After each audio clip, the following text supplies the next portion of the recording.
बंगरी चोर कशामुळे झाली? या आरामीला कष्ट करायची सवय नाही, फुकट खायची फक्त बापाची पेंट, कपडे पाहिले कपडे घालायचे आणि त्याला खतपाणी आईचं. आईच सगळ्या टोळीची मुकादम आहे. आई मध्ये लय खोडी. पोरग दारू पेलं बाप हाणायला लागला का आलंच मधी. हाणू नका, आपल्याला काही लय नाही, एकची आणि ते काही कायम पेत नाही, इतकी शहाणी.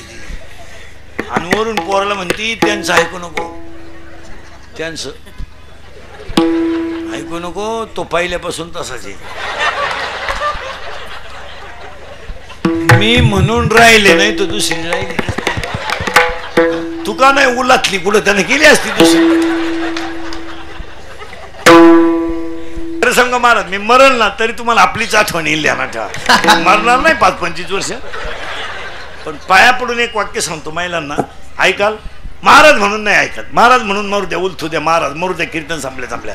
तुमचा मुलगा म्हणून माझं एक वाक्य ऐकाल? ऐकाल? तुमचा मुलगा म्हणून आयुष्यामध्ये तुम्ही काही करा महिला मंडळ, पण तुमचा मुलगा म्हणून एक वाक्य सांगतो, सांगू नये, मी तुमच्या मुलासारखा आहे. फक्त तुम्ही नवऱ्याची प्रतिभा आहे ना, कधी मुला देखत खराब करीत जाऊ नका. मुला देखत वाईट बोलायचं नाही नवऱ्याला, कधीच कधीच नाही. खरं सांगतो तुम्हाला, तो कसाही जरी असला ना, तो त्या घराचा खांब आहे. आयुष्यावर कष्ट केले त्यानं फुकाट नाही मिळवलं. त्याला वाटलं नाही का माझ्या हातात कधी चांगलं घड्याळ असावा, त्याला वाटलं नाही का माझ्या घरात एखादा थोडा सोना असावा. त्यानं आयुष्यभर मुलांसाठी कामाचं. आणि तुम्ही मूर्खासारख्या पोरांची बाजू घेऊन नवऱ्याची प्रतिमा खराब करता, ज्याचे त्याला पटत नाही. उलट पोराला बाप, पोराला हाणीत असेल ना बाप, आपण थांबायचं नाही तिथं, निवांत होऊ द्या कार्यक्रम, काय फरक पडला. जरा रेटून द्यायचं आणि मग म्हणायचं मी आहे ना. आलीच थोबाड वाशीत मध्ये, पुरीच्या हातात मोबाईल पाहिला आणि बापानं खाटकन कानपट्टी ठेवून दिली पुरीच्या. कशाला पाहिजे तुला मोबाईल? काय चूक केली त्यानं? आलीच, दम नाही काढीत ती, आलीच. असावा प्रसंगाला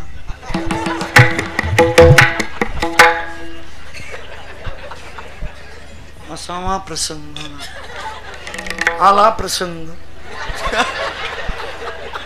गेली बॉम्बल्ली पोर. खतपाणी कोणाचं आहे? आईच. आईनं उलटी चापटू लागली पाहिजे. एक वाक्य सांगा, भाजीला तेल नसलेलं चालेल. तुमची मुलं बाळ जर चांगली निघली ना, तर तुम्ही गल्लीने केव्हाही वरमान काढून चालू शकता. आणि तुमच्या घरातून सोन्याचा धूर निघू द्या, पोरं मूर्ख असू द्या, तुम्ही गल्लीने वरमान काढू शकत नाही. आपलं राष्ट्र जिजाऊचं आहे, आपलं राष्ट्र आई जिजाऊचं आहे, आपलं राष्ट्र आई तुळजाभवानीचं आहे, आपलं राष्ट्र अहिल्याबाई होळकरांचं आहे, सावित्रीबाई फुलेंचं आहे, जनाबाई मुक्ताबाई बहिणाबाईचं आहे. आपल्या मुलीच्या अंगात कपडे कसे याची लाज तिच्या आईला वाटली पाहिजे. मुलीच्या अंगात 5,000चा ड्रेस असावा, पण हिंदू संस्कृतीला शोभेल असा असावा. आपली मुलगी घरातून बाहेर पडताना त्याचं किती अंग उघड आहे याची लाज तिच्या आईला वाटली पाहिजे. थोबाड फोडून टाकलं पाहिजे पोरीचं, फटकावली पाहिजे पोरगी. केस कोणीकडे आहेत? केस बघा, बांगडी नाही हातात, ठोन द्याय 2-4 कान पडले, बांगडी घाल. केसांची स्टाईल बघ. आता एक भांग इतका डेंजर आलाय महाराज, तो देव येणी भांग्याला आणि पॉप आलाय. पॉप तो पॉप भांग इतका डेंजर आहे, त्याला मध्ये खड्डा आहे, पुढं झटका आहे, इथून इकडं पुढं झटका आहे.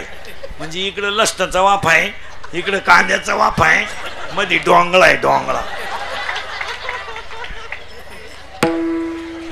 मुलीचा मोबाईल तपासा, 3-3 सिम आहेत त्याच्यात. तुम्हाला एकच नंबर माहिती आहे, 2 नंबरांना घरात रेंज नाही. मुलीचा मोबाईल घरात आवाज नाही देत, सज्जन येतो, सायलेंट असतो, सायलेंट.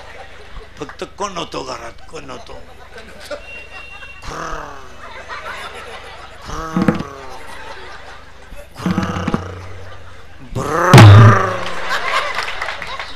मग तिचा बाप म्हणला नाही रे बाबा नाही, आपण कुठे जन्माला आलोय? मेरे देश की धरती